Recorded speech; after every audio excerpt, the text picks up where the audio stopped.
Sorry मैं इसलिए चाह रहा हूँ आपके कीमती टाइम। नहीं, ये अब रिकॉर्ड हो रही है। अब बेसिकली जो कि डेटा सफिशिएंसी के क्वेश्चन का फॉर्मेट होता है वो ये होता है कि यहाँ पे आपके पास एक प्रॉम्प्ट आ गया, उसके बाद आपके पास पूछा जा सकता है what is the value of x, what is the value of X. Okay, so यहाँ पे you will be given statement 1 and you will be given statement 2. If statement 1 is enough to answer this question, अब आपने ये देखना होता है कि ना ये बड़े मजे के क्वेश्चन इसलिए होते हैं क्योंकि मोर ऑफन देन नॉट आपको ना आंसर निकालना ही नहीं होता। आपने बस देखना है कि यार स्टेटमेंट 1 को अगर मैं यूज करता हूँ इन conjunction with the information which is given inside the question, statement 1 enough है कि नहीं है। अगर स्टेटमेंट 1 इनफ है, मुझे क्वेश्चन का आंसर मिल जाता है, मुझे कैलकुलेट नहीं करना, मुझे बस ये देखना है कि मुझे यूनिक न्यूमेरिक वैल्यू मिल जाती है। कभी कभी आपको कैलकुलेट करने की जरूरत ही नहीं पड़ता। आप देखेंगे कभी कभी हमेशा इस तरह होता है कि कैलकुलेट करने की जरूरत नहीं पड़ती, नहीं। At times it is also possible कि आपको कैलकुलेट करने की जरूरत नहीं पड़ी, आपको पता चल गया कि मुझे यूनिक न्यूमेरिक वैल्यू मिल जाएगी। If you can get a unique numeric value in a what type of question, तो then this statement is sufficient. इसके आगे आप पहले एस लिख देते हैं। अब इसके बाद आप जाते हैं स्टेटमेंट 2 में। अब स्टेटमेंट 2 को अभी आपने एग्जैक्टली उसी तरीके से यूज करना होता है जिस स्टेटमेंट 1 को यूज किया था कि you have to use the information inside the statement 2 in conjunction with the information which is given inside the question, and then you have to get a unique numeric value. If you can get the unique numeric value, that is after using the statement 2 alone without transferring any information from statement 1. You cannot transfer any information from statement 1. You have to analyze the statement 2 independently of statement 1 and in conjunction with the information given inside the question. And if you can get a unique numeric value after using statement 1 in conjunction with the information given in this statement is also sufficient. So if Okay. this statement is sufficient, this statement is sufficient, जो आपके पास answer choice होती है ना वो क्या होती है, फिर इस केस में सी होती है। ओके, अब आंसर चॉइसेस Okay. आपके पास आंसर चॉइसेस ना टिपिकल होती हैं A B C D and D. इसका बेसिकली मैं आपको Okay. स्क्रीनशॉट भी भेज दूंगा, आप इसकी स्टेटमेंट्स को ना आपको ये याद होनी चाहिए कि ए का मतलब क्या होता है। ए का मतलब ये ठीक होता है है। कि statement 1 alone, alone is a very important word. इतना इंपॉर्टेंट वर्ड होता है कि यहाँ पे ना ये बेसिकली कैपिटल में लिखा होता है। Statement 1 alone is sufficient, but Okay. statement 2 is not sufficient. ये Okay. statement 1 है और ये statement 2 है। Okay, so 2 is ठीक है। not sufficient, not sufficient. ठीक है। So अब अगर ये वाली सिचुएशन होती कि statement 1 sufficient थी और statement 2 जो थी वो sufficient नहीं थी, कभी मुझे एक जी। वैल्यू मिल रही है न्यूमेरिक वैल्यू, कभी मुझे दो न्यूमेरिक एक और मिल रही है, मुझे एक से ज्यादा न्यूमेरिक वैल्यू मिल गई, तो ये यूनिक न्यूमेरिक वैल्यू नहीं है, it is I am getting to numeric value, तो ये फिर स्टेटमेंट 2 Okay. सफिशिएंट नहीं होती। तो फिर इसमें क्या, इस केस में क्या सिचुएशन था, आपका आंसर क्या था कि जो कि 1 थी वो सफिशिएंट थी और जो 2 थी वो सफिशिएंट नहीं थी, तो जो आंसर है वो ए आंसर है। Right. But Right. if you have one statement is sufficient and the one statement is not sufficient, but the statement 2 is sufficient, the answer is B. Yeah. That is सही। If both the statements are if both the statements together is so important word that it is capitalized together. Yeah. अगर मैं statement 1 को statement 2 को दोनों को use करके मुझे unique numeric value मिलती है, दोनों को मर्ज करने के बाद स्टेटमेंट 1 True. और स्टेटमेंट 2, तो फिर मुझे क्या मिलता है, तो C is the answer. C. Yeah. अगर मुझे दोनों से मिल रहा होता है कि स्टेटमेंट 1 भी सफिशिएंट है और स्टेटमेंट 2 भी सफिशिएंट है, that is both alone. Alone is again Yes. so important a word that is in answer choice it is written in capital word. Okay, so statement Right. both the statements alone are sufficient, then the answer is D. If even after using both the statements together you are not getting any answer, you're not getting unique numeric value, then the answer is E. Neither of the statement together is sufficient. बिल्कुल सही। Statements 1 and 2 together are not sufficient. So this is how it operates कि जो है कि D का क्या है, क्या डी का क्या बेसिकली आपने बोला? डी का था डी कि जो 1 भी सफिशिएंट थी अलोन और 2 भी सफिशिएंट ठीक थी है। अलोन। अब इसको मैं दोबारा से ठीक थोड़ा है। सा रिवाइज करता हूँ, इसका मैं आपको स्क्रीनशॉट भेज दूंगा कि आपको याद होनी चाहिए। ओके। सो जो कि व्हाट वाला क्वेश्चन होता है, what is the value of x, what is the value of x, you have to get the जी। unique numeric value of x. Unique numeric, it has to be a numeric value, it has to be unique value. So ठीक what है। is the unique numeric value of x? So statement 1 होगी आपके पास, statement 2 होगी। अब statement 1 ठीक को है। आपने यूज करना होता है इन conjunction with the information inside the question if it is given. If it is not given, then of course you cannot use any information, but if the information is given inside the question you have to use it and दोनों को मर्ज करने के बाद if you are getting a unique numeric value then the statement 1 is sufficient, statement 1 is sufficient. अब फिर आपने statement 2 में जाना है, you have to use it again in a way कि मुझे कोई भी इंफॉर्मेशन स्टेटमेंट 1 से ट्रांसफर नहीं करनी। If I can get a unique numeric value, then the answer, then this is also sufficient. If this is sufficient, if this is sufficient, the answer is D. सी सी नहीं sir, together, वो together होता है कि together दोनों को together मर्ज करने के बाद, वो बेसिकली सिचुएशन क्या हाँ है? वो सिचुएशन ठीक ये है होती है सी की कि मुझे ना यहाँ से भी यूनिक न्यूमेरिक वैल्यू नहीं मिली तो ये भी इनसफिशिएंट होगी अलोन। अब जो या कि स्टेटमेंट 2 है वो भी इनसफिशिएंट अलोन। आई तो ठीक फिर है जब लेकिन मैं दोनों को टुगेदर जब यूज करता हूँ तो फिर टुगेदर यूज करने के बाद मुझे यूनिक सी न्यूमेरिक वैल्यू मिल रही है, तो फिर आंसर सी है। ठीक लेकिन है ठीक है लेकिन ये दोनों अलोन जो थी वो इनसफिशिएंट थी, लेकिन टुगेदर जो है ओके मैं समझ गया हूँ समझ अब ये समझ बेसिकली आपको ये याद करनी होती है। ओके, सो समझ गया this is the first type of data sufficiency question. The second type of and data E E E जो आता है वो क्या होता है बेसिकली डी का के बाद मतलब ई ये भी होता है है ना कि मैं इन दोनों को भी टुगेदर अगर यूज करता हूँ ना तो मेरे पास आंसर फिर भी नहीं आता, नहीं आता ओके नहीं आता। सॉल्यूशन नॉट पॉसिबल विद अब दो ऑप्शंस ऐसे गिवन इस तरह देखें प्रोटोकॉल क्या होता है।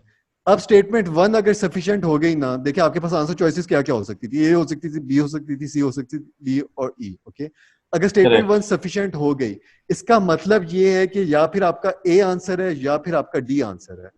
अगर स्टेटमेंट 1 बिल्कुल सही सफिशिएंट हो गई यानी कि अब आपके पास जो प्रोबेबिलिटी थी ना, ये इसलिए होते है मजे की गेम कि पहले आपके पास प्रोबेबिलिटी थी जब आपने शुरू में स्टार्ट किया, आपके पास answer getting the answer correct की प्रोबेबिलिटी 20। जब आपके पास पता चल गया कि बिल्कुल सही स्टेटमेंट 1 जो थी वो लोन सफिशिएंट है, अब या फिर ए आंसर है या फिर डी नेसेसरीली आंसर है, अब आपके पास probability of getting the answer correct is 50% now. सिर्फ आधे क्वेश्चन पे हैं और फिर भी आपके पास 50% पहुंच गई। बिल्कुल सही अब ये सिचुएशन परफेक्ट अब ये सिचुएशन है बिल्कुल, अब ये सिचुएशन है कि अब आपके पास स्टेटमेंट 1 थी और स्टेटमेंट 2 थी। अब स्टेटमेंट 1 जो थी वो इनसफिशिएंट हो गई, आपके पास आंसर चॉइसेस क्या है, A B C D and D. Statement 1 is insufficient, अब आंसर ए नहीं हो सकता और आंसर डी नहीं हो सकता, अब आपके पास या फिर बी आंसर है या फिर सी आंसर है या फिर ई आंसर है। So the probability of getting the question correct now is 33% up from 20% जो पहले आपके पास 20% थी।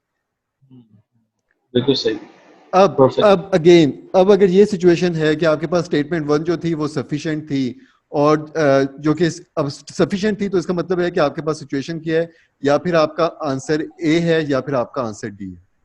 अब आप या स्टेटमेंट 2 में आए, स्टेटमेंट 2 में अगर ये सफिशिएंट हो गई तो आंसर क्या हो गया, डी हो गया। अगर ये इनसफिशिएंट हो गई यानी कि ये इनसफिशिएंट है तो आंसर आपका ए हो गया। या एब्सोल्युटली बिल्कुल सही परफेक्ट सो थोड़ा सा अब आपने यही करना है कि इसको समझना है, इसके पूरे प्रोसेस को। डाटा सफिशिएंसी बहुत मजे से ऑपरेट करती है, इसका मजा ही बेसिकली ये होता है कि इसमें ना इसमें आपको कहते हैं डाटा सफिशिएंसी दिस इसको इज डाटा डाटा सफिशिएंसी कहते हैं। और इसमें इनफैक्ट ये मजे की इसलिए होती है क्योंकि यहाँ पे ना आपका देखें आधे क्वेश्चन, एक तो आपको कभी कभी आंसर की वैल्यू का एग्जैक्ट वैल्यू निकालने की जरूरत नहीं होती, आपको पता चल जाए कि न्यूमेरिक वैल्यू मिल सकती है, तो फिर ही आपका देखें कितना आसान सिचुएशन होती है कि ये। बिल्कुल और पहला अली जो भाई ये क्या चीज आया भी अभी था ना, ये अभी आया भी था ना अली भाई, जो हमने सैंपल किए थे एग्जेक्टिव असेसमेंट के, तो the first 3 questions had these kind of options as बिल्कुल वो data if you have sufficiency seen के दैट क्वेश्चन थे, वो डाटा सफिशिएंसी। और ये देखें ये इनफैक्ट प्रॉब्लम सॉल्विंग से ज्यादा मजे की है और प्रॉब्लम सॉल्विंग से ज्यादा इजी होती है क्योंकि हाँ ये जिस तरीके से ऑपरेट करती है इनफैक्ट वो बेसिकली बहुत मजे की चीज है। बिल्कुल सही तो अब ये देखें कि अब थोड़ा सा इसको इसके साथ प्ले अराउंड करते हैं और इसको फर्दर थोड़ा सा देखते हैं। If the statement 1 is not sufficient and you okay statement जो 2 थी नॉट सफिशिएंट और स्टेटमेंट 2 भी जो थी वो नॉट सफिशिएंट थी, इसका मतलब क्या हो गया कि स्टेटमेंट 1 जो नॉट सफिशिएंट थी उसका मतलब ये था सी कि हाँ, नहीं अब देखते हैं, नहीं नॉट सफिशिएंट। अब स्टेटमेंट 1 अगर नॉन जी सफिशिएंट थी तो ए आंसर नहीं हो सकता था, डी आंसर नहीं हो सकता था। अब बिल्कुल स्टेटमेंट बेसिकली 2 भी अगर नॉन सफिशिएंट थी इसका बी भी मतलब है नहीं हो कि सकता, अब बी भी नहीं आंसर हो सकता। अब सी हो जब आप सकता है या ई हो सकता है सी या ई में से कोई एक, एग्जैक्टली यही या सिचुएशन। सो फिर आपने क्या करना होता है कि ये भी नॉन सफिशिएंट थी लोन, ये भी नॉट सफिशिएंट थी लोन, अब इनको आपने मर्ज करना है। अगर मर्ज करने के बाद आपको यूनिक न्यूमेरिक वैल्यू मिल अब जाती है तो सी है, अगर मर्ज करने के बाद भी यूनिक न्यूमेरिक वैल्यू नहीं मिलती, तो फिर ई है परफेक्ट बिल्कुल दिस इज सही हाउ इट गोस। अब थोड़ा सा इसको परफेक्ट फिर से थोड़ा सा देखते हैं। So statement 1 was not sufficient. Okay. तो ए, बी और सी और डी अपने रजिस्टर में लिखे हैं, ये साथ साथ लिखते हैं बेशक। Statement Okay. वन जो थी वो कि नॉट सफिशिएंट थी, सो अब इसका मतलब है कि ए आंसर नहीं है इन एनी केस और डी आंसर नहीं है। बिल्कुल अब सही। अगर टू जो थी वो सफिशिएंट हो गई तो बी आंसर है, that's it, you don't have to merge them बिल्कुल। बिकॉज ये, क्योंकि ये Yeah. नॉन सफिशिएंट हो गई थी। अब आपने रुकना बिल्कुल कहाँ पे हो, अब इस तरीके से ऑपरेट करता है। हम्म। अब आपका अगर स्टेटमेंट वन जो थी, स्टेटमेंट वन वो सफिशिएंट थी, अब आपको पता है कि या फिर आपका आंसर ए है या फिर आपका आंसर डी है। और अगर स्टेटमेंट टू जो थी वो सफिशिएंट होगी तो क्या आंसर होगा? सो अगर स्टेटमेंट 2 सफिशिएंट और 1 भी सफिशिएंट है, जो वन भी सफिशिएंट है जी, हाँ तो बी आ जाएगा। डी, हाँ D, sorry sorry. Together alone they are sufficient. Okay, so या इसका ना एक एक्रोनिम होता है, वो एक्रोनिम जो होता है उसको बेशक आप याद रख लें। उस एक्रोनिम का हाँ। जो नाम होता है वो इनफैक्ट ये प्रैक्टिस से भी आएगा अली भाई, है ना? प्रैक्टिस से आएगा। इसका एक एक्रोनिम भी होता था, वो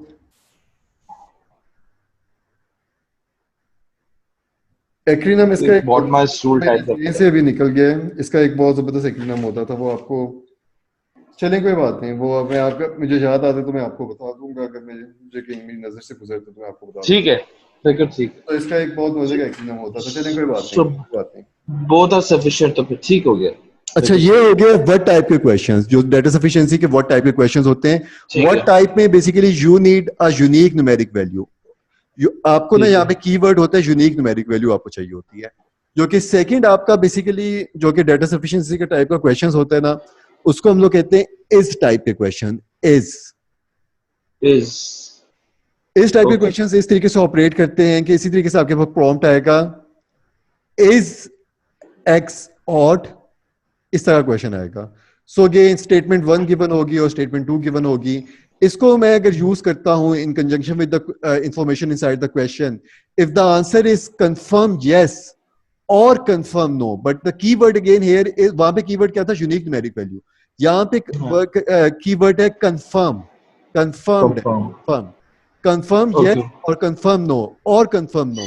सो then this is, okay, then this is this is sufficient. Sufficient. If ठीक है। if at times we are getting yes, at times we are getting no, at times we are getting yes, at times we are getting no, it means that this is not sufficient, not sufficient. It has to be, देखिए keyword जो है वो confirmed yes or no, और at times yes, at times no. If confirmed ठीक yes है। और confirmed no, चाहे जो मर्जी हो, yes हो चाहे no हो, ये कीवर्ड है ही नहीं। कीवर्ड है आपका confirmed for all the cases. ठीक है। तो फिर बेसिकली ठीक है। सफिशिएंट है, at times yes, at times no, then this is not sufficient. Not sufficient, ठीक अब हो। ये किस तरीके से ऑपरेट करते हैं कि ये भी इस तरीके से ऑपरेट करते हैं, बस इसमें छोटा सा ये होता है कि ये यस और नो कंफर्म में चाहिए होता है। सो इफ ठीक स्टेटमेंट है। वन से मुझे कंफर्म यस मिल गया, तो फिर आपका आंसर चॉइस क्या होगी? क्या क्या प्रोबेबिलिटी हो सकती है? कंफर्म यस, तो देन इट मींस के सफिशिएंट। अब या फिर आपका ठीक है। आंसर ए या फिर आपका आंसर डी है। आपका आंसर डी है। अब आप टू में जाते हैं, अगर टू भी लोन अगर आपको यूज करके कंफर्म यस या फिर कंफर्म नो मिल फिर जाए, डी, सपोज आपको कंफर्म तो नो मिल जाए लेकिन कंफर्म्ड है, ये कंफर्म नो मिल रहा है आपको, फिर डी है कंफर्म, आंसर। फिर आपका आंसर डी है, क्योंकि कीवर्ड जो था वो बेसिकली आपका कंफर्म होता है, कंफर्म। सो जी, this is how it confirm. Operates. Okay, अब बिल्कुल एक सिंपल सा क्वेश्चन करते हैं जो कि ताकि हमें ये देख लें कि हमें लॉजिक समझ आ गया कि नहीं आया समझ। ओके। अच्छा, अब मैं if I say is the rock in my pocket, in my pocket blue. Okay, so ये कौन सा क्वेश्चन है? सबसे पहले ये है इस टाइप का क्वेश्चन। अगर इस टाइप का क्वेश्चन है तो फिर आंसर मुझे क्या मिलना चाहिए? स्टेटमेंट वन और स्टेटमेंट टू से कंफर्म यस या फिर कंफर्म नो। ये कंफर्म यस और कंफर्म नो, तो फिर ये सफिशिएंट हो जाती है। मगर if at times I am getting yes, at times I am getting no, तो ये इनसफिशिएंट हो जाएगी। इनसफिशिएंट हो गई। बिल्कुल, अगर मैं स्टेटमेंट वन में आपको ये कहूँ, स्टेटमेंट वन में कहूँ कि the rock in my pocket is either blue or red, is either blue or red. This is is insufficient. Insufficient. So if this is insufficient, so it means the answer is going to be B, C B, or C, E or E. E. अब अगर मैं आपको ये कहूँ कि जो statement to थी उसमें ये इंफॉर्मेशन थी, the rock in my pocket is either red और purple, So it is also insufficient. No. So this is confirmed. So this is no. This is confirmed. So B is my answer. B is the answer. Perfect, perfect. So this is how it operates. Okay. So again, ये तो एक सिर्फ logic समझने के लिए किया था, और ये कि ये क्वेश्चन तो ऑब्वियसली इस तरह का आपको नहीं आएगा, लेकिन ये जस्ट हम लोग एक लॉजिक देख रहे थे. मैं आपको ना डेटा सफिशिएंसी के कुछ इजी क्वेश्चंस भी सेंड कर दूंगा, जो कि बहुत इजी क्वेश्चंस हैं जिनसे आप तो इसे प्रैक्टिस कर सकेंगे. लेकिन ये बेसिकली अगेन जिस तरह ये ना लो हैंगिंग फ्रूट होता है, डेटा सफिशिएंसी इस तरह का होता है कि ये काफी मजे की चीज होती है. सो बिल्कुल सही. और जिसमें फैक्ट्स आपको पता गिवन हो, और उस फैक्ट्स के बाद कुछ और स्टेटमेंट फैक्ट्स की आ रही है which can contradict with the earlier statement, that is again fine. That is a confirmed thing. अगर वो confirmed आ रहा है, so फिर उसके बाद हम उसको कर सकते हैं. ठीक है. अगर मुझे मतलब उस कंफर्म यहाँ पे इस टाइप जी, so जैसे आपने ब्लू का बोला कि ब्लू है या नहीं है, तो नीचे हमें पता चल गया ऑप्शन सेकंड स्टेटमेंट से कि ब्लू नहीं है, राइट? क्योंकि उसमें दो डिफरेंट ऑप्शंस. 100%. ठीक. 100%. अच्छा, अब सिचुएशन ये है कि if I say the question, am I 32 years old? ये सबसे पहले तो आपने देखते हैं कि कौन सी टाइप का क्वेश्चन है. ये यूनिक न्यूमेरिक वैल्यू टाइप का क्वेश्चन है या फिर यस टाइप या नो टाइप का क्वेश्चन है. Yes no. सो इज है या व्हाट है, करेक्ट? ये है am I 32 years old? सो ये उसका है ना. सो आपका सवाल क्या है? ये कौन सी टाइप का क्वेश्चन है? ये कंफर्म यस कंफर्म नो वाला है या फिर यूनिक न्यूमेरिक वैल्यू वाला है? ये confirm yes confirm no. Exactly, ये कंफर्म यस या कंफर्म नो, क्योंकि इसका आंसर आपको कंफर्म यस या कंफर्म नो मिलेगा. अब द स्टेटमेंट वन इज, जो कि फर्स्ट स्टेटमेंट है, वो ये है कि आई एम आइदर 29 और 37 years old, या फिर आई एम 29 और 37. So is this sufficient? So this is sufficient. So this is sufficient because the answer is not 32. Confirm no हो गया. So if it is confirm no, क्योंकि यहाँ पे मैं 29 और 37, it means कि confirm no. So this is sufficient. This is sufficient. The answer could be, आगे बाद जो ग्रेड थी वो किस तरीके से ऑपरेट करेगी, या फिर आपका so it will be either क्या नाम है, B हो सकता है,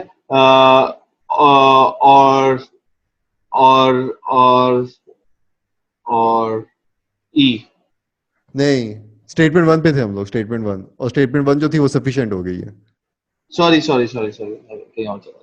Yeah, so basically it can be either A, it can be either D or E. Of course, या फिर आपका आंसर A है या फिर D है. So statement two is I am over 35 years old. So इससे so this is also sufficient because it's 32 से ऊपर ही है. So it will be D. D is the answer. Perfect. ठीक है. अब इसी तरह मैं अगर आपको ये कहूं, what is my brother's name? What is my brother's name? बल्कि what is को छोड़ें, क्योंकि आपको वहां पे यूनिक न्यूमेरिक वैल्यू मिलनी चाहिए. Unique numeric value is a keyword. So if I say कि is my brother's name Tom, is my brother's name Tom? Okay, सबसे पहले ये इस टाइप का क्वेश्चन है, या फिर इसका मतलब ये कि जो स्टेटमेंट वन है और स्टेटमेंट टू है, मुझे कंफर्म यस या फिर कंफर्म नो मुझे मिलना चाहिए, तो फिर ये सफिशिएंट होगा. और अगर स्टेटमेंट वन की तरफ आते हैं, my brother's name is Sandeep, Vijay और Tom. So this is, at times I'm getting yes, at times I'm getting no, so the answer is not sufficient. So this not is sufficient.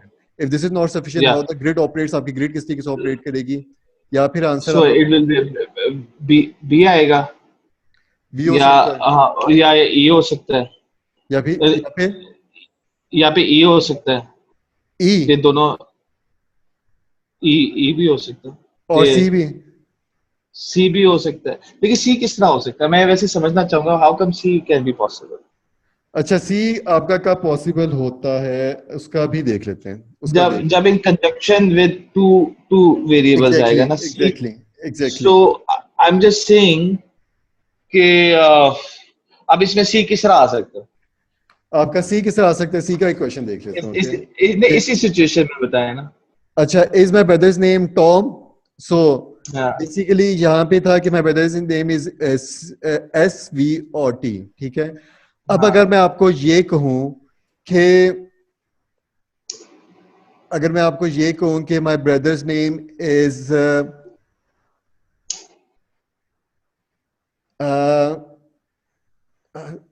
ठीक है, अगर मैं ये कहूँ कि अगर फर्ज करें, इससे पहले जो इन्फॉर्मेशन भी कुछ हम लोग ले आते हैं कि my brother's name could be as Sanjay, Vijay, Tom और और Ahmad, okay.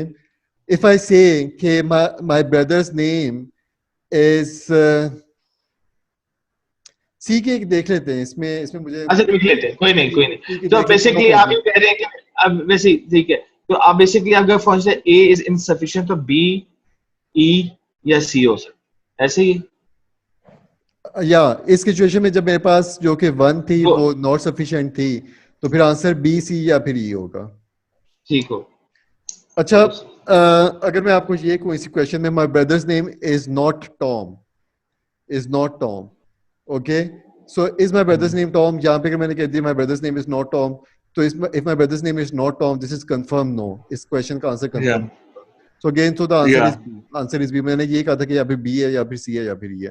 So the answer is going to be B in this situation, okay. अब छोटे से करेक्ट और करेक्ट। देखें कि अब ये देखें, does my brother's name have more than 3 letters? Does my brother's name has more than 3 letters? सबसे पहले this is a confirm yes और कंफर्म नो आंसर। ये वो वाला क्वेश्चन टाइप है, इस टाइप वाला क्वेश्चन है। Does my brother's name has more than 3 letters in it? अब मैं कहूं कि my brother's name is Sandeep, Vijay और टॉम, सो इज दिस विजय और टॉम, विजय और टॉम लिखा है। संदीप, विजय और Tom, yes. My brother's name is it could Sandeep. So insufficient. So this is going to be insufficient, okay? So in the statement 2, if I say if this is insufficient, the answer is going to be आपका क्या होगा? या फिर आपका it will be either B, या फिर C होगा सी या फिर और या ई होगा। perfect. So if I say कि my brother's name is not Tom, और आपका सवाल क्या था? does my brother's name has more than 3 letters in it? Has more than 3 letters में सी आ रही है, पता नहीं शायद काम ज्यादा कर लिया इसलिए। हाँ, सो 3 लेटर से ज्यादा है, ठीक है। और इधर लिखा है नॉट टॉम, सो टॉम नहीं है, सो और 3 लेटर्स तो इनसफिशिएंट। So ये भी basically insufficient, okay? अब मेरा जो अभी दोनों को मैंने मर्ज करना है। मेरा पहला जो स्टेटमेंट थी वो ये थी, my brother's name is either Sandeep और विजय और टॉम। लेकिन जो स्टेटमेंट 2 को जब मैं करता हूँ तो फिर मेरे पास टॉम जो है वो नहीं है, तो इसका मतलब कि मेरे भाई का नाम जो संदीप है या फिर तो विजय है, तो आंसर इज ई है, ई। नहीं, आंसर इज सी, क्योंकि नहीं सर, संदीप ई है। है। नहीं नहीं, देखें, तो लेकिन आंसर तो नहीं मिल रहा। आंसर आपको कंफर्म तो कंफर्म क्या मिल रहा है? कंफर्म नो मिल कुछ रहा भी नहीं मिल रहा, कंफर्म, कंफर्म नो मिल रहा है। है। ऑफ सॉरी, कंफर्म ये आपको मिल रहा है, आपको कंफर्म बेसिकली ये मिल रहा है कि does my brother's name have more than 3 letters in it? Confirm yes, क्योंकि या फिर आपके भाई का नाम स्टेटमेंट 1 से पता चलता है, या फिर संदीप है या फिर विजय है या फिर टॉम है। अब जो स्टेटमेंट सही 2 है। थी वो ये बताया था कि टॉम नहीं है। अगर टॉम नहीं है तो फिर या फिर संदीप और विजय है। और संदीप और विजय ये दो जो वर्ड्स हैं, अगर इन दोनों को मैं मर्ज इंटरेस्टेड करता हूँ, मर्ज तो करने ज्यादा के है। बाद जो आंसर मुझे मिल रहा है वो कंफर्म यस है। कंफर्म यस, ठीक है, परफेक्ट। ये बड़ा अच्छा मजेदार आया। गुड। यार ये बेसिकली अच्छे मजे के क्वेश्चंस होते हैं, ये इजी क्वेश्चंस भी होते हैं। एक तरीके से आईक्यू भी चेक कर रहे हो। आई और डोंट वो नो बेसिकली बट इनकी ये होती है कि एग्जीक्यूटिव मैनेजमेंट स्किल्स, बेसिकली क्या देखना होता है इन्होंने कि आपको कितनी इंफॉर्मेशन चाहिए होती है टू रीच द कंक्लूजन। ये basically it is known as information management, कि आपको जी बेसिकली किसी कंक्लूजन में पहुंचने के लिए कितनी इंफॉर्मेशन सफिशिएंट है। सो बेसिकली ये बेसिकली बिल्कुल स्किल्स पे ना टेस्ट हो रही होती है। बिल्कुल सही। सो अब अगर मैं आपको ये कहूँ कि ये सिचुएशन है इसमें, सो परफेक्ट परफेक्ट।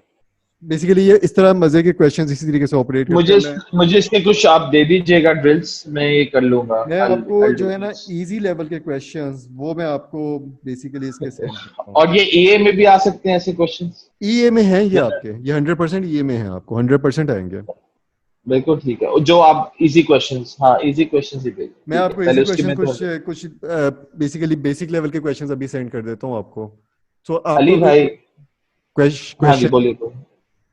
क्या हुआ, सॉरी आवाज। नहीं नहीं, आप बोलिए आप बोलिए बोलिए। मैं कह रहा हूँ कि आपका कोई अभी तक क्वेश्चन है इससे रिलेटेड तो आप मुझसे पूछ लें। नहीं नहीं, परफेक्ट। अली भाई एक चीज मैं पूछ रहा था, मैं कोई और सब्जेक्ट लेके जा रहा हूँ, बट जिस तरह हमने ये मुझे समझ आ गई, सो दिस इज परफेक्टली फाइन, इसको आप बेशक रेज करते हैं। जो हमने परसेंटेज के सवाल किए हैं आज भी किए हैं, obviously these are part of the certain questions, but ये परसेंटेज के मीडियम टेड क्वेश्चंस हैं, इजियर क्वेश्चंस हैं, या हार्ड क्वेश्चंस हैं जो अभी ड्रिल्स नहीं, जो भेजी थी? जो ड्रिल्स आपने की थी वो इजी क्वेश्चंस थे, वो बहुत इजी क्वेश्चंस थे। ओके ठीक है अब ये ठीक है। सिचुएशन है कि परसेंटेजेस ना, जो मैंने आपको ग्रुप में भी कहा था कल, इनफैक्ट मैं और बिलाल ना काफी देर तक थोड़ा सा ये डिस्कशन करते रहते कि बेसिकली क्या सिचुएशन करनी है क्या सिचुएशन नहीं करनी, खासतौर पे आपकी सिचुएशन।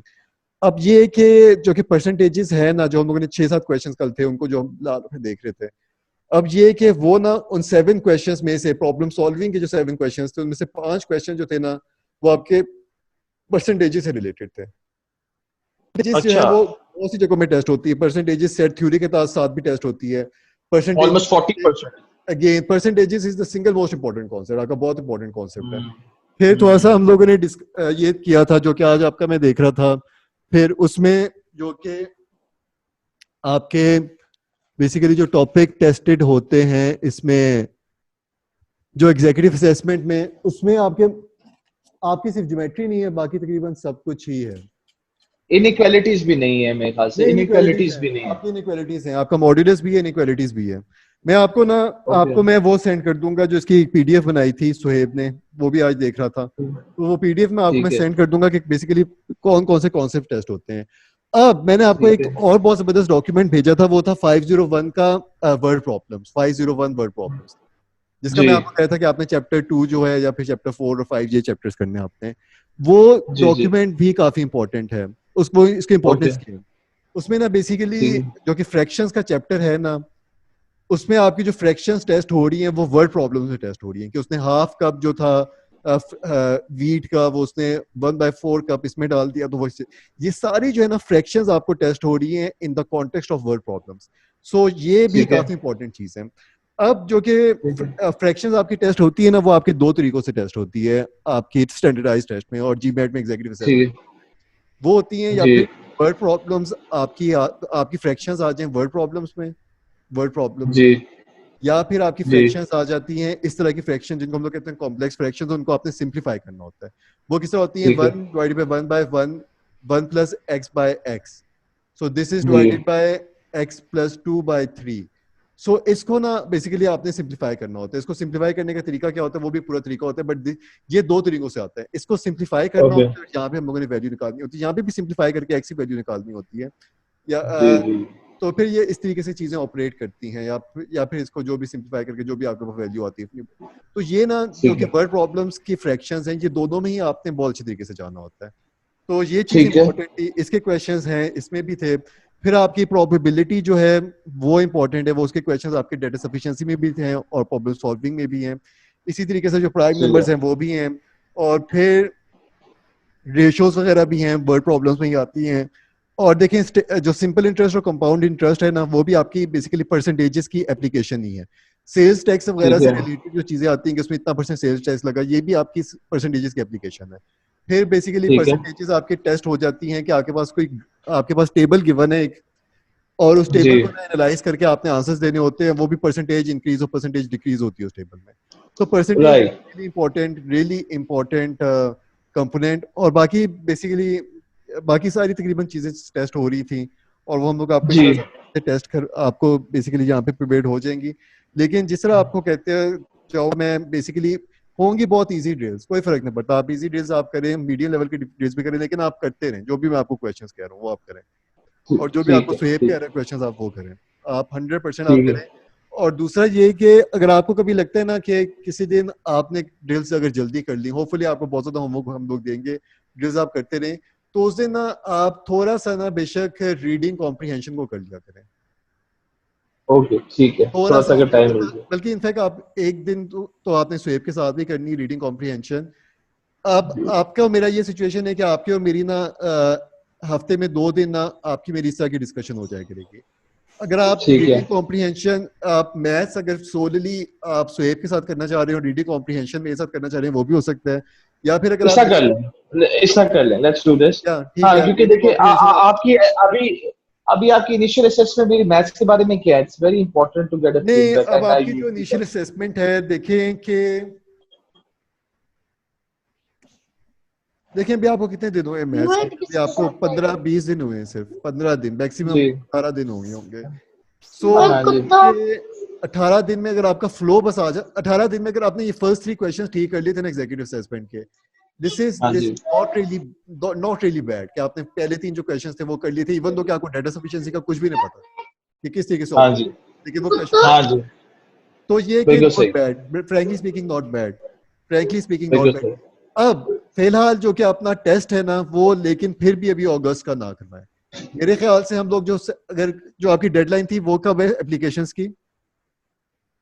वो तो सितंबर में थी ना, 1 सितंबर 1 दिसंबर। जो फर्स्ट राउंड जो सितंबर के, इनफैक्ट आपको फर्स्ट राउंड में ही एप्लीकेशन जमा करवानी होती है, वो ज्यादा बेहतर होता है, सीट ज्यादा होती है आपकी। तो देखिए मेरे हम्म। ख्याल से जो भी आपकी डेडलाइन है ना, उससे अगर हम लोग 15 दिन पहले भी आपका कर लेते हैं, तो यानी कि अगर हम लोग हम्म। सितंबर के फर्स्ट वीक में कर लेते हैं या फिर अगस्त के आखिर में, वो भी ठीक है। लेकिन मेरे ख्याल से कि अगर हम आप क्यों लोग, नहीं कॉन्फिडेंट अगस्त में? सॉरी, अगस्त अगस्त तक टाइम नहीं काफी, मतलब अगस्त लाइक से जुलाई टाइम भी है, है। 100% टाइम है, बिल्कुल टाइम है। हाँ। लेकिन ये है कि अब आप देखें कि आपका ना ये वाला महीना खत्म हो गया जून का, अब आपका जुलाई का हम्म। महीना रह गया और अगस्त का महीना रह गया। ओके, सो मैथ्स तो हम्म। तकरीबन हमारी हो गई है, रीडिंग कॉम्प्रिहेंशन भी हो गई है तकरीबन, हम लोग चले पटरी में तो है रीडिंग कॉम्प्रिहेंशन में भी और मैथ्स में भी। लेकिन फ्रैंक अभी हमारी कुछ चीजें तो रहती हैं। ISSC रहता है, क्रिटिकल अभी हमारा रीजनिंग रहता है। सेंटेंस करेक्शन रहता है, अभी हमारा क्रिटिकल रीजनिंग रहता है, और फिर हम लोगों का हाँ। बेसिकली रहता है जो कि इंटीग्रेटेड रीजनिंग रहती है। तो मेरा हम्म। बेसिकली ये है कि हम लोग ना जो 2 दिन आपने मेरे साथ जाने, एक रीडिंग कॉम्प्रिहेंशन में और एक जाने आपने मेरे साथ एक दिन ऐसी। मैं सोच रहा हूँ कि क्रिटिकल रीजनिंग कर लेते हैं, क्रिटिकल अच्छा। रीजनिंग आपकी ओके। आपकी हम लोग नेक्स्ट, आपका इस मंथ के आखिर में ना हम लोग सेंटेंस करेक्शन उठा लेंगे, लेकिन थोड़ा अली सा भाई, लगता मेरे पास जो बजट है ना, मैं उतने में ही करनी है तैयारी, ये मैं आपको पहले से बता दूं, जो मैंने बजट आपसे कौन पहले सा है, लाइन हुआ, बजट जो कौन मैंने सा आपसे लाइन किया हुआ है, ढाई ढाई का जो बजट किया हुआ है मैंने आपके साथ है, है? तीन इंशाल्लाह इंशाल्लाह, महीने वो फिर यही था कि आपके बाद आप इंशाल्लाह उसके बाद जाएंगे इनसे 8, और फिर जब आप पेप्सी के CEO बनेंगे फिर आप हमें बाकी थोड़ा सा और टिप दे दीजिएगा। या बाहर शिफ्ट हो जाएंगे, ये भी दुआ करें। इंशाल्लाह। देखिए अब वैस भाई आपको मैं बताऊं एक बात, क्योंकि मैं यहाँ पे देखता हूँ ना, इनफैक्ट हाँ। जो लम्स है ना, लम्स उसके हाँ। एग्जीक्यूटिव एमबीए के बाद जो होते हैं वो लोगों के ना कहाँ से कहाँ वो पहुंच जाते हैं। सो जस्ट हम्म। लम्स का एग्जीक्यूटिव एमबीए, आपको पता है कि लम्स की क्या वैल्यू है, लेकिन लम्स का एग्जीक्यूटिव एमबीए ना वो इतना बुरा नहीं है अगर आपने पाकिस्तान में रहना होता है। लेकिन लम्स के एग्जीक्यूटिव एमबीए के बाद लोग कहाँ से कहाँ पहुंच जाते हैं, तो ये इनफैक्ट आपका इंसियाड है या फिर HEC है, जो कि बेस्ट हाँ जी। यूनिवर्सिटी है, इंसियाड या फिर HEC। सो हाउ इज मेरी लंदन आपको बिजनेस स्कूल? रिकमेंडेशन है कि इनफैक्ट आप यहाँ पे तो अप्लाई करें, तो फिर आप ठीक देखें कि है। अगर आपका ना 2-3 और बिजनेस स्कूल्स थे जो मैं और बिलाल थोड़ा सा डिस्कस मैं करें। लंदन बिजनेस स्कूल के बारे में क्या ख्याल है आपका? लंदन बिजनेस, यही मैं LB, आपको कहता था कि बिलाल को उसकी मेरा अच्छी ये था रेटिंग है। कि आपको ना लंदन बिजनेस स्कूल में भी अप्लाई करना चाहिए, आपको हाँ। MIT में भी अप्लाई करना चाहिए, और आपको जो स्टैनफोर्ड का है ना MSX, जो कि इनका हाँ जी। एग्जीक्यूटिव एमबीए होता है, उसको MSX कहते हैं। सो इसमें ठीक है। भी इन तीनों में भी आपको अप्लाई करना चाहिए, इन तीनों में भी आपको ओके। चाहिए। तो एक ये सही आपके है, पास सही। एग्जीक्यूटिव असेसमेंट का एक अच्छा स्कोर आता है, तो फिर आप यहाँ पे 3, यहाँ पे 2 तो अप्लाई करें, 3 आप ये अप्लाई कर दें, जो कि ये 3 इनफैक्ट ये बहुत बेहतर है, ये बहुत जबरदस्त है। यहाँ पे भी आप हम्म। आपको इंशाल्लाह अप्लाई करवाएंगे, यहाँ पे भी ठीक है, आपको ठीक इंशाल्लाह है। नेसेसरीली अप्लाई करवाएंगे। अच्छा, तो मैं जो बजट पे आ रहा था, जो ऑब्वियसली आगे आप मुझे सपोर्ट करेंगे, दैट इज डिफरेंट, बट जो मैंने आपसे अलाइन किया हुआ बजट वो उतने में रखिएगा, ये ठीक है दैट इज ठीक माय है रिक्वेस्ट, ठीक है ठीक ना? है लेट्स ठीक है लेट्स ठीक टेक है टू व्हाट वी। नहीं नहीं ठीक अब है। वो देखिए कितनी आपको अगर देर हम में लोग होगा? नहीं, आपको आपको अगर सितंबर तक भी हम लोग लेके जाते हैं ना, आपका इसी हाँ, बजट में हम लोग कर देंगे, नो प्रॉब्लम। बस ठीक है, thank you, no that's all, problem. ठीक हो। सो और ये बाकी बस ऑब्वियसली जो आप एसेस करेंगे या over and above that is different, but obviously ये मैं इसकी बात कर रहा हूँ, इसकी ठीक है, पर्टिकुलर ठीक। बात। बस आपको मैं अभी थोड़ी सी ड्रिल्स भेजता हूँ आपकी, आपको अगर मैं समराइज करूँ तो जी, समराइज बेसिकली ये मैं इस तरीके से समराइज करूंगा कि लेकिन हमें तैयारी, हमें ऑब्जेक्टिव होना चाहिए अली भाई मेरे ख्याल से, वेरी वेरी स्ट्रिक्ट ऑब्जेक्टिव। आपने देखा है, मैं I am sleep deprived right now to be honest, मैं झूठ नहीं बोल रहा आपसे, मैं कोई एम्फेसाइज भी नहीं कर रहा, मैं अपनी नींद कम कर रहा हूँ जस्ट फॉर दिस रीजन कि मैं अच्छी तैयारी कर सकूं। Hundred that percent is I am आपको शायद लग नहीं रहा, but I am trying to give that 100% over here as well. 100% देखिए, ये तो बहुत बहुत अच्छी बात है और मुझे इस चीज का पूरा अंदाजा है कि आप बहुत मेहनत कर रहे हैं। सो द सिचुएशन इज के बस ये कुछ अब टारगेट्स अचीव कर लेते हैं। एक तो ये कि जो हाँ नेक्स्ट 10 days थे उसमें ये था कि आपकी ना समो परसेंटेजेस का जितना जैसा मर्जी क्वेश्चन आपको मिल जाए परसेंटेजेस से रिलेटेड, उसको ठीक है, you have to be able to crack it for ये टेक्स्ट 10 days का था कि परसेंटेजेस में we are going deep down, percentages okay में तो बहुत ठीक है, डीप डाउन जा रहे हैं। सो ठीक सो है, ये इस तरह की चीजें हैं कि इंशाल्लाह आपका हो जाएगा। और ये कि अगस्त का हम लोग रखते हैं जेहन में, अगस्त के लास्ट वीक का, लेकिन सब अगर ठीक हमें है, बेशक अगर एक हफ्ता ऊपर भी करना पड़ा नो प्रॉब्लम एट ऑल, लेकिन अगस्त के लास्ट वीक हम ठीक लोग। है, ठीक है, बिल्कुल सही, और बिल्कुल ये सही। कि जो कि आपके मेरे साथ 2 दिन है, एक दिन हम लोग रीडिंग कॉम्प्रिहेंशन कर लेते हैं और एक दिन हम लोग क्रिटिकल रीजनिंग कर लेते हैं। बिल्कुल ठीक है, बिल्कुल ठीक है, खासा क्रिटिकल रीजनिंग को थोड़ा सा परफेक्ट। देखना शुरू और कर। मुझे आप इसका मुझे प्री रीड दे दीजिएगा कि आरसी के मैंने कौन से करने हैं, या मैं you know I just go ahead with the ones which I have in EA right now and the website which नहीं, यू जो कि शेयर्ड विद मी। ये कि आपके आरसीज है ना, वो हम लोग उस वक्त करेंगे जब हम लोग ना थोड़ा सा इसको पूरे एग्जीक्यूटिव असेसमेंट के जो 300 क्वेश्चंस हैं उनको एज अ मॉक लेके चलेंगे। तो अभी फिलहाल ओके ईए ठीक को है, रहने दें, उसके रिसोर्सेज को रहने दें। मैं आपको खुद ही बता ठीक दिया है, करूंगा कि ये 3-4 आरसीज हैं, ये हम लोगों ने डिस्कस करने हैं इस सेशन में, तो वो हम लोग डिस्कस कर लेंगे। उसको पहले आप गो थ्रू खुद हो जाएंगे, जो हमारे हमारे सेशन होते थे आरसी के, जो हमारे कुछ सेशन हुए उसी तरह का फॉर्मेट हो ठीक है, जाएगा। ठीक है। आप गो थ्रू हो जाएंगे, फिर अभी आपके आप सजेस्ट करते हैं shall I go through those 300 questions by myself अभी as well या अभी फिलहाल नहीं? अभी नहीं, अभी फिलहाल रुक जाएं।